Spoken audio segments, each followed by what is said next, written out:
Welcome to Jayanthi's kitchen. ನಾನಿವತ್ತು ಮಾವಿನಕಾಯಿಂದ ಒಂದು ಹಳೆ ರೆಸಿಪಿ ಮಾಡ್ತಾಯಿದ್ದೀನಿ. ಇದಂತೂ ತುಂಬಾ ಟೇಸ್ಟಿಯಾಗಿರುತ್ತೆ. ಮಕ್ಕಳಿಂದ ಹಿಡಿದು ದೊಡ್ಡವ್ರಿಗೂ ಎಲ್ಲರಿಗೂ ತುಂಬಾ ಇಷ್ಟ ಆಗುತ್ತೆ. ಒಂದು ಮಿಕ್ಸಿ ಜಾರ್ಗೆ ಮಾವಿನಕಾಯಿ ಎಲ್ಲ ಈ ರೀತಿ ಕಟ್ ಮಾಡಿ ಸಣ್ಣ ಸಣ್ಣ ಸ್ಲೈಸಸ್ ಆಗಿ ಅದಕ್ಕೆ ಚಿಲ್ಲಿ ಪೌಡರ್ ಸೇರಿಸ್ತಾ ಇದ್ದೀನಿ.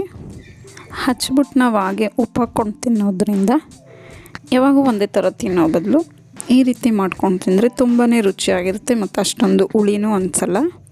ರುಚಿಗೆ ತಕ್ಕಷ್ಟು ಉಪ್ಪು ಸೇರಿಸ್ಕೊಳ್ಳೋಣ. ಇದನ್ನು ಚಿಕ್ಕ ಜಾರ್ ಅಂದರೆ ಪುಡಿ ಮಾಡೋ ಜಾರಲ್ಲಾದರೆ ಹಾಗೆ ಇದು ಜಜ್ಜಿರೋ ಥರ ಆಗುತ್ತೆ. ನಾನು ದೊಡ್ಡ ಜಾರ್ಗೆ ಹಾಕ್ಕೊಂಡಿದ್ದೆ, ಅದಕ್ಕೊಂದು 2 ಟೇಬಲ್ ಸ್ಪೂನಷ್ಟು.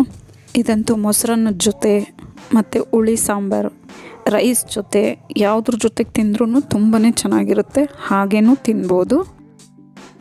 ನೀರು ಸೇರಿಸ್ಕೊಂಡು ಈ ರೀತಿ ಒಂದು 2-3 ಗಂಟೆ ತಿರುಗಿಸ್ಕೊಂಡ್ರೆ ರೆಡಿ ಆಗುತ್ತೆ. ಮಾವಿನಕಾಯಿ ಸೀಸನ್ ಬಂದಾಗ ಈ ರೆಸಿಪಿ ಅಂತೂ ಖಂಡಿತ ಟ್ರೈ ಮಾಡಿ, ತುಂಬಾ ಚೆನ್ನಾಗಿರುತ್ತೆ.